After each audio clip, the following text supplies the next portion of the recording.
बिस्मिल्लाहिर्रहमानिर्रहीम। मैं पाइथन के इस लेक्चर में आपको वेलकम करता हूँ। उम्मीद है कि आप खैरियत से होंगे।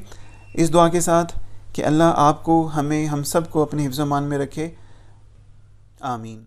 आपसे गुजारिश करते चलें कि अगर आप हमारे इस चैनल पर नए हैं तो इस चैनल को लाइक करें और सब्सक्राइब करें। बेल के आइकन पर क्लिक भी कर दीजिएगा ताकि आपको हर आने वाला लेक्चर बाकायदगी से मिलता रहे। शुक्रिया।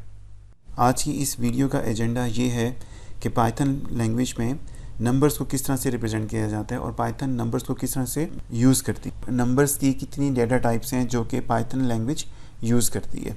चले आइए देखते हैं। अच्छा, पहले हम ये देख लेते हैं कि हमारे पास अगर पाइथन के नंबर्स के हवाले से बात की जाए तो बेसिकली हमारे पास दो डेटा टाइप्स हैं हमारे पास पाइथन में नंबर्स की, जिसमें से पहली जो है ना वो इंटीजर्स है। इंटीजर्स बेसिकली क्या हैं? इंटीजर्स हमारे पास साइंड नंबर्स हैं, ये साइंड इंटीजर्स हैं। ये नेगेटिव भी हो सकते हैं और पॉजिटिव भी हो सकते हैं। इनको पाइथन में सिंपल इंटीजर्स भी कहा जाता है और इंट्स भी कहा जाता है। ये पॉजिटिव और नेगेटिव दोनों साइड्स पर एग्जिस्ट करते हैं और ये होल नंबर्स हैं विद नो डेसिमल पॉइंट। और एक इंटरेस्टिंग चीज़ यहाँ पर ये है कि पाइथन 3 में जो इंटीजर्स हैं या इंट्स हैं ये अनलिमिटेड साइज़ इनका होता है। इट मीन्स कि बाकी लैंग्वेजेस में तो हमारे पास होता है कि 2 बाइट्स 3 4 या उसके मल्टीपल में हमारे पास एग्जिस्ट करती है। तो यहाँ पर हमारे पास अनलिमिटेड साइज़ है और एक इसमें ये भी कहा जा सकता है कि डिपेंडिंग अपॉन द मेमोरी हमारे पास जो है ना वो इंटीजर की जो साइज़ है वो डिफ़ाइन कर सकती है और या इंटीजर की कैलकुलेशन को रिप्रेजेंट किया जा सकता है depending upon the available memory. दूसरी टाइप जो कि पाइथन में नंबर्स की एग्जिस्ट करती है वो है फ्लोट्स। अच्छा, फ्लोट बेसिकली क्या है? फ्लोट्स हमारे पास रियल वैल्यूज़ होते हैं या रियल नंबर्स होते हैं। इनको फ्लोट्स भी कहा जाता है और ये रियल नंबर को रिप्रेजेंट करते हैं और इन नंबर्स को डेसिमल पॉइंट्स में रिप्रेजेंट किया जाता है। ये जो डेसिमल पॉइंट होता है ये इंटीजर पार्ट को और फ्रैक्शनल पार्ट को सेपरेट करते हैं। अच्छा, हमने इंटीजर्स देख लिए, हमने फ्लोट्स देख लिए, साथ ही साथ आप इंटीजर और फ्लोट की कन्वर्जन भी कर सकते हैं। तो आइए पहले देखते हैं कि इंटीजर्स किस तरह से रिप्रेजेंट होते हैं पाइथन में, फ्लोट किस तरह से रिप्रेजेंट होते हैं और बाद में इनकी कन्वर्जन भी हम देख। जैसा कि आप देख रहे हैं कि हमारे पास एक पाइथन की फ़ाइल है और इसमें जो हम चीज़ डिस्कस करने जा रहे हैं वो पाइथन नंबर्स हैं और नंबर्स में जो चीज़ हम पहले देखेंगे वो इंट्स होगा और उसके बाद हम फ्लोट्स को डिस्कस करेंगे जी। चलें जी। अच्छा, बेसिकली अगर आप देखें सिंपली मैं एक नंबर जो कि एक होल नंबर है, इसको अगर मैं यूज़ करता हूँ और इसको मैं प्रिंट करवाता हूँ और साथ ही मैं इसकी अगर टाइप भी प्रिंट करवा लूँ तो आप देखें कि मेरे पास वैल्यू क्या आएगी। ठीक है जी, इसकी टाइप इंटीजर आ रही है और वैल्यू इसकी 10 है। ये पॉजिटिव नंबर है। इसमें आप शुरू में अगर प्लस लगा भी दें तब भी आपको ये सेम रिज़ल्ट रिटर्न करेगा। ठीक है। अच्छा, सिमिलरली अगर इसमें आप नेगेटिव नंबर यूज़ कर लें तब भी आपको ये सेम आउटपुट जो है ना वो देता है। अच्छा, ये हमारे पास इंटीजर्स हो गए। अच्छा, इंटीजर के साथ साथ अगर मैं इसको फ्लोट में कन्वर्ट करूं, सिंपली आप इसमें डेसिमल पॉइंट इनपुट करें और इसमें फ्रैक्शनल पार्ट ऐड करवा दें। देखिएगा 10.0 और 10.0। सिंपली अब इसकी आप टाइप लेते हैं तो गौर कीजिए आपको आउटपुट में -10.0 मिल रहा है और इसकी क्लास जो है ना फ्लोट बन गई है। तो ये दो नंबर्स की टाइप्स है, बेसिक टाइप्स हैं नंबर्स की जो कि हम यूज़ कर सकते हैं।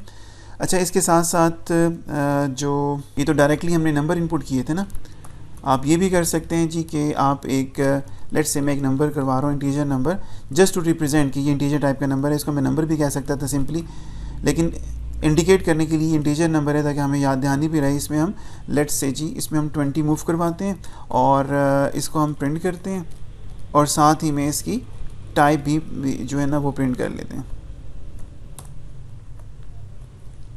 आउटपुट देखिएगा जी, इंटीजर नंबर आपके पास आउटपुट में 20 मिल रहा है और उसकी क्लास इंटीजर मिल रही है। इसी तरीके से आप जैसे कि आप डायरेक्ट नंबर्स के साथ काम कर रहे हैं, आप फ्लोटिंग पॉइंट नंबर भी वेरिएबल के अंदर रखवा सकते हैं। मैं इसको कहता हूँ कि जी मेरे पास ये फ्लोट नंबर है। इसको फ्लोट में जस्ट टू इंडिकेट करने के लिए यहाँ पे यूज़ कर रहा हूँ। आप ये लिखना आपके लिए लाजमी नहीं है और यहाँ पर मैं इसी को आउटपुट भी चेक कर रहा हूँ और इसी की मैं टाइप भी निकाल रहा हूँ। तो आउटपुट देखें, आपके पास क्लास फ्लोट है, क्लास इंटीजर उसकी थी जो इंटीजर नंबर की थी, फ्लोट की आपके पास क्लास फ्लोट आ रही है।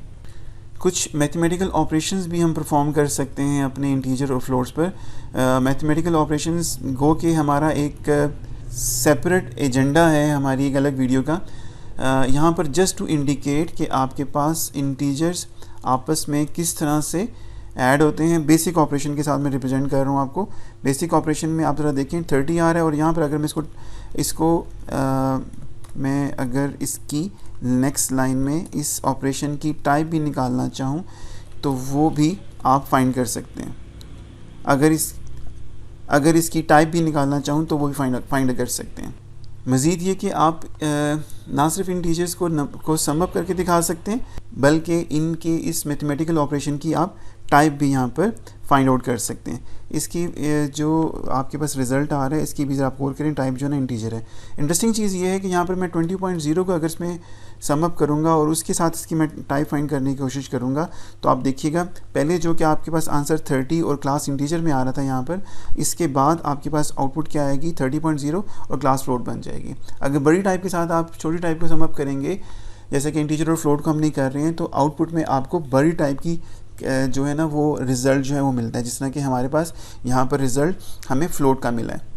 अच्छा, अब ज़रा सी बात करते हैं कि नंबर टाइप कन्वर्जन क्या हो सकती है। क्या कोई भी आपके पास नंबर है x, उसको आप इंटीजर में कास्ट कर सकते हैं, रिप्रेजेंट कर सकते हैं। कोई भी नंबर है x जो कि लेट से डिफरेंट टाइप का है, उसको आप फ्लोट में जो है ना वो कास्ट कर सकते हैं, रिप्रेजेंट कर सकते हैं। जैसे कि आप देख रहे हैं कि अभी हमारे पास एक नंबर है, इसको मैं कहता हूँ जी कि ये 10 है, और इसकी मैं जो टाइप यहाँ पर आपके सामने ले रहा हूँ वो टाइप ऑफ 10 है। इसको मैं आउटपुट में देखता हूँ तो हमारे पास सिंपल एक नंबर और टाइप उसकी इंटीजर आ रही है, बट मैं यहाँ पर इसको फ्लोट में लिख सकता हूँ और इसकी टाइप में कन्वर्ट करवा सकता हूँ। जी, नंबर मेरे पास 10 ही है, बट मैं उसको फ्लोट में जब कास्ट करवा रहा हूँ तो उसकी मेरे पास आउटपुट जो है ना वो फ्लोट में आ रही है। इसी तरीके से अगर मेरे पास यहाँ पर 10.0 है और मैं इसको इंटीजर में रिप्रेजेंट करवा रहा हूँ तो आपके पास इसकी क्लास जो है ना वो इंटीजर आ रही है। अच्छा, एक और चीज़ हम देख लेते हैं कि लेट से हमारे पास 10.7 है और हम इसका टाइप की बजाय इसको सिंपली मैं इसका इंटीजर से कास्टिंग करके इसकी आउटपुट ले रहा हूँ, तो इस सिलसिले में हमारे पास क्या आउटपुट आएगी। अब ये बड़ी इंटरेस्टिंग है जी। नंबर हमारे पास है 10.7, हम इसकी टाइप लेते हैं तो हमारे पास ये फ्लोट आउटपुट देते हैं, और जब हम इसकी आउटपुट लेते हैं इंटीजर में कास्ट करने के बाद तो हमारे पास आउटपुट इसकी 10 आती है, यानी कि इसका जो फ्रैक्शनल पार्ट है वो ये रिमूव कर देते हैं। तो ये चीज़ें थी कि पाइथन में नंबर्स किस तरह से रिप्रेजेंट होते हैं। उम्मीद है आप लोगों को समझ आई होगी। आपका बहुत बहुत शुक्रिया। यहाँ पर मैं आज के इस लेक्चर को ख़त्म करता हूँ इस दुआ के साथ कि अल्लाह आपको अपने हिफ्ज़-ओ-मान में रखें, अल्लाह आपको आसानियाँ बांटने की, आसानियाँ समेटने की हिम्मत, तौफीक और इस्तिताअत अता फ़रमाएँ। अपने इर्द गिर्द के लोगों का बहुत बहुत ख्याल रखिएगा। Thank you. अल्लाह हाफ़िज़।